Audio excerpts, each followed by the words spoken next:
Salve, salve, galera! Tamo no ar, tamo juntos, feliz 2025. O tio tá meio ausente aqui, tá tendo que resolver um monte de coisa. Tô aproveitando um pouquinho para tentar respirar nessa virada de ano. Claro, né? Ninguém é de ferro, estamos aí ganhando força para encarar o ano inteiro que vem pela frente, porque é uma semana com novidades, né? Vou trazer essas novidades para vocês em breve, novidades aqui em relação ao meu trabalho, vocês vão saber muito em breve. Boas novidades, espero que vocês gostem. Mas, claro, também estou resolvendo problemas de obra, de reforma, de apartamento, estou me mudando, essas coisas todas que vocês sabem que não é muito simples de resolver. Mas agora estou aqui tentando voltar para a gente bater esse papo com as notícias de Fluminense para 2025, com a movimentação do mercado da bola, contratações, quem chega, quem sai. Vou dar uma visão geral minha do que está sendo essa janela do Fluminense, quem já está confirmado, quem está encaminhado, o que eu acho dessas contratações e o que há de novo em relação, inclusive, a Terans. Tá difícil se livrar do Terans, né? Mas parece, pelo visto, agora vai. Tem novidade, vem comigo.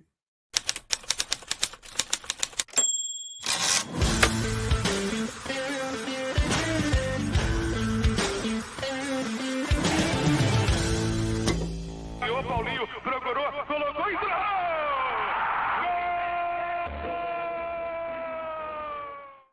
Tapete Grená para você aqui no canal Ilan FC. Se você ainda não está inscrito, somos quase 60 mil. Falta você, não custa nada. Clica aí embaixo no botão da inscrição e também no like. Inscrição e like é tudo de graça e me ajuda demais. Muito obrigado a todos vocês.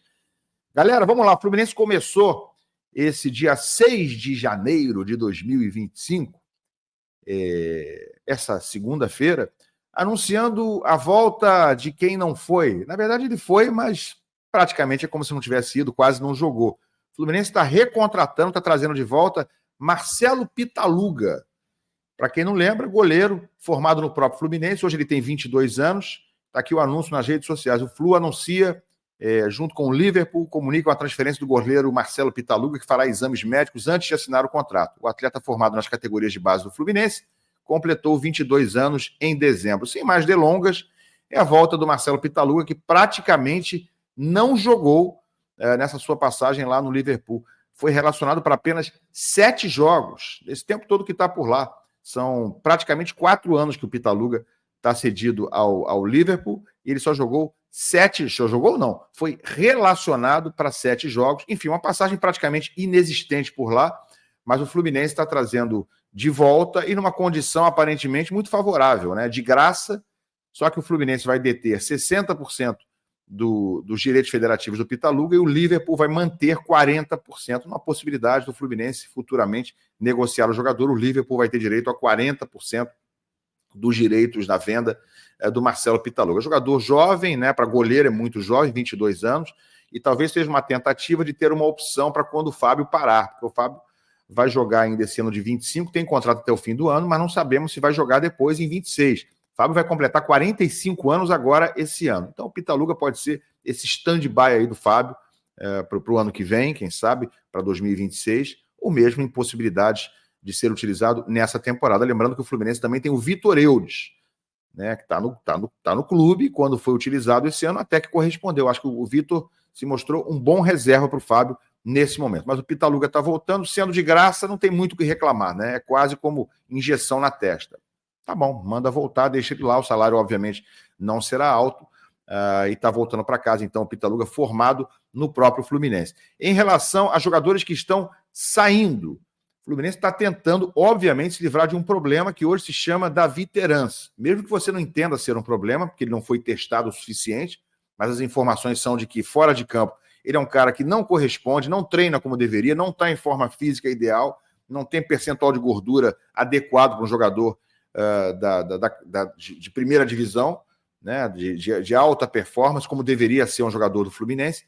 Então, ele tem problemas extracampo. E o Mano não vai utilizar o Terans em 2025. E aí o Fluminense, claro, está tentando se livrar do jogador, que tem um salário alto, que custou muito caro. Esse dinheiro que gastou-se na vinda dele, obviamente, não será recuperado, mas para que não continue gastando e que não fique com um problema dentro do grupo, né, ali uma laranja podre dentro do grupo, insatisfeito, sem ser utilizado, o Fluminense quer se livrar dele. E aí tem informações de um jornalista uruguaio, lembrando que o Terans é uruguaio, né, cria lá do Liverpool, é um jogador que se destacou por lá, e tem informações aqui, ó.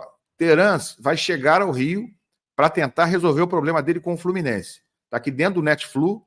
Olha aí o Terans, um jogo contra o Corinthians, uma das raras vezes que jogou com a camisa do Fluminense. Terans chega ao Rio para definir saída e retorna ao Peñarol, banca jornalista uruguaio. Meio atacante deverá ser emprestado pelo Tricolor. Um dos reforços mais badalados do Fluminense, Terans não embalou e, ao que tudo indica, está de saída. Informa o jornalista uruguaio Alain Baneur Rubin, do Tenfield, que o meio atacante de 30 anos chega ao Rio nesta segunda-feira para tratar os detalhes de sua transferência para o Peñarol. O jogador será emprestado por uma temporada com opção de compra. Olha o que postou, então, o Alain Rubin, jornalista uruguaio, sobre o David Terans. Está aí com a camisa do Peñarol, nos bons tempos dele. Peraí, pulei aqui a postagem dele. A postagem está aqui, ó, em português, parte em português.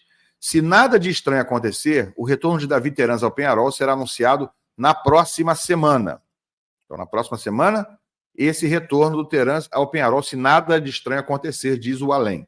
Empréstimo para a temporada de 2025 do Fluminense, com opção de compra no final do ano. O jogador aparece amanhã no Rio para resolver questões pessoais. Ele postou isso ontem, então o amanhã é hoje, na verdade, é segunda-feira. Então ele vai chegar para resolver questões pessoais, e o que a gente sabe, né, nem está dito aí pelo Alain Rubin, mas o que a gente sabe é que o Fluminense tem com ele pendências financeiras. Provavelmente está devendo algum tipo de direito trabalhista, esse tipo de coisa, né? O contrato não está sendo 100% cumprido, vamos dizer assim, o Fluminense não está totalmente em dia, ou não estava em dia até poucos dias atrás, e agora deve ter resolvido essas pendências, e o Terans, portanto, está chegando para resolver os detalhes finais para esse empréstimo ao Peñarol, segundo esse jornalista uruguaio, o que é uma ótima notícia. Não vou nem discutir se o Terans deveria ter tido mais oportunidades ou não, a gente não sabe de todos os detalhes, mas as informações, repito, são que fora de campo ele não corresponde ao comportamento, ao procedimento de um jogador profissional como deveria ter. Então, se isso é real, não tem como o Terans continuar no Fluminense e justifica, assim, dele não ter oportunidade. É fato, né? Mas a gente não tem exatamente acesso a todos os detalhes do dia a dia, do bastidor do Terans no Fluminense. Não acredito que o Mano não fosse utilizá-lo simplesmente porque acha ele feio, porque acha ele baixinho, porque acha que não gosta da tatuagem dele, não é nada disso, né? Tem motivo. Para ele não ser nem testado, então eu acho que ele deu motivo, e se é para ficar dessa forma ali, de repente, atrapalhando o ambiente, para não ser utilizado, o melhor a se fazer realmente é se livrar. Então, para mim, é quase como uma boa contratação você se livrar do Terans para 2025. Mas sobre contratações, o Fluminense já confirmou algumas e está em busca de outras, né? Vou analisar agora uma a uma. Então está aqui, ó, na matéria dentro do Netflu, com a foto do Canóbio, abrindo a reportagem. Canóbio, que é um possível, quase provável novo reforço do Fluminense, vindo do Atlético Paranaense, que foi rebaixado, mas está aqui a matéria do Netflu, com 4 reforços anunciados e 3 encaminhados. Veja como está o elenco do Fluminense para 2025 até agora. Então, gente, o que o Fluminense já anunciou: Hércules, do Fortaleza, Paulo Baia, que vem do Goiás, Juan Freitas, né, jogador zagueiro argentino, que estava no futebol peruano, e o atacante Joaquim Lavega, que é um jovem uruguaio, atacante de lado de campo. Então, vou analisar primeiro esses 4 aí. Tá? Hércules, contratação muito boa. Acho o valor um pouquinho exagerado, um pouquinho arriscado, mas indiscutivelmente é uma boa contratação. Tecnicamente, não há o que dizer. Paulo Baia, duvidosíssimo. As informações que chegam de Goiás, na verdade, só aumentam essa dúvida e, na verdade, não são nada boas. Então, mais para não ter dúvida de que não é um bom jogador do que pelo contrário. Mas o Fluminense está contratando, está precisando de centroavante, foi atrás do Paulo Baia, que não tem, repito, as melhores referências. Acho uma contratação que poderia ter sido evitada. Para chegar gente que está jogando menos ou igual aos que estão lá, é melhor não trazer. Traz jogador para resolver. Se for trazer jogador para ser mais um, para ficar lá encostado, vai trazer para quê? Vai gastar dinheiro para quê? Para que está trazendo o Paulo Baia se nas referências dele não são nada seguras? É por aí. Esse zagueiro peruano, Juan Freitas, eu até achei bons os lances que a gente viu em vídeo, as referências são até ok, mas tá saindo caro, tá? Quase 20 milhões de reais num zagueiro. Tá no futebol peruano, no Alianza Lima. Freitas já está no Rio, está treinando e tudo. Essa contratação eu acho melhor que a do Paulo Baia, mas custa muito caro. Tem que estar muito firme essa referência para a gente poder considerar boa a contratação do Juan Freitas. Né? A gente viu o que aconteceu com o Ignacio, que veio e não joga. Aliás, o Ignacio vai jogar onde? Com a chegada do Freitas agora. O Ignacio já não serve mais? E o atacante Joaquim Lavega, esse menino aí do futebol uruguaio, da seleção sub-20, só vai poder jogar em fevereiro. Essa é uma boa contratação, na minha opinião, né? Pelo que a gente viu, pelo que a gente viu de lances dele, pelo que a gente sabe das referências, de estar na seleção uruguaia, etc, etc. Eu acho que é uma boa contratação. O Vasco queria, o Fluminense foi lá, deu uma pernada, deu um chapéu. Eu gostei da contratação do Lavega. Então, Lavega bom, Hércules bom, Freitas, interrogação, e Paulo Baia eu não traria. Acho que o Paulo Baia tem tudo para não dar certo. É aquele jogador que tá estampado, tá na testa dele, que veio, sei lá por quê. Por que está sendo contratado. Aí está aqui o Marcelo Pitaluga, já disse que de graça tudo certo, né? Não vejo problema nenhum. E aí outras duas contratações, né, que estão sendo citadas aqui. O lateral esquerdo René, do Internacional, e o Canóbio, do Atlético Paranaense. E ainda não citaram aqui o Rony, né? Mas eu vou analisar esses três aí, que podem ser as próximas atrações, digamos assim, os próximos anunciados no Fluminense. René, do Internacional, gente, jogador de 32 anos, vai fazer 33 em 2025, contestado no Internacional. O Inter não quis renovar o contrato dele e o Fluminense está contratando. Tem certeza? Isso depois do Gabriel Fuentes terminar tão bem o ano de 2024, corresponder nos últimos 2 jogos, ter mostrado suas credenciais que não tinha podido mostrar. Por que o Fuentes não pode começar jogando o ano de 24? Ah, mas o René vai ser contratado para ser reserva dele.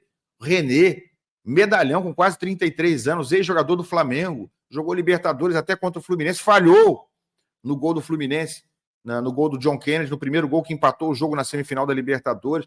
Cara que a torcida do Internacional não quer mais. Em fase francamente descendente, está contratando o René, mas para ser titular, ele vai aceitar ser reserva do Fuentes? E vai botar um jogador já dessa idade, com esse currículo, na reserva? E o esquerdinho vai ficar como? Então, gente, trazer esses jogadores, que a gente já sabe que são mais cara de problema do que solução, não vejo porquê.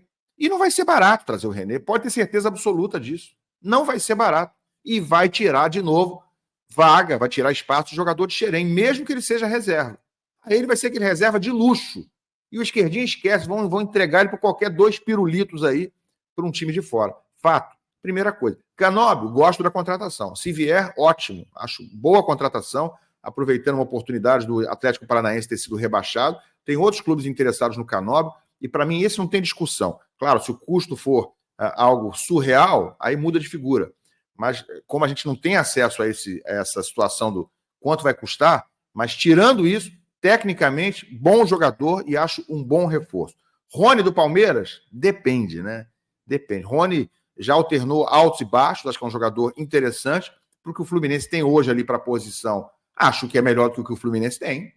Né? A vinda do Rony é melhor do que ter o Germancano. Nesse Germancano de 2025, 2024, jogador que acabou de fazer 37 anos, e a gente não tem nenhuma ideia se ele vai continuar ou se ele vai voltar a ser o Cano que já foi, está mais para não do que para sim. Então o Rony é uma opção interessante, porém já não vem bem há um tempinho, né? Esses altos e baixos aí dão a impressão de que ele pode chegar em baixa e não ser o jogador que corresponda à grife que conquistou nesses últimos anos. Aliás, para o Abel Ferreira não querer mais não é exatamente um bom sinal. Então, acho ok a tentativa de trazer o Rony, não sou contra, mas também depende do custo e não dá para a gente se iludir demais, achar que ele vai ser o grande Rony ou o Rony na sua melhor versão, que já atuou pelo Palmeiras, porque acho que já não é mais.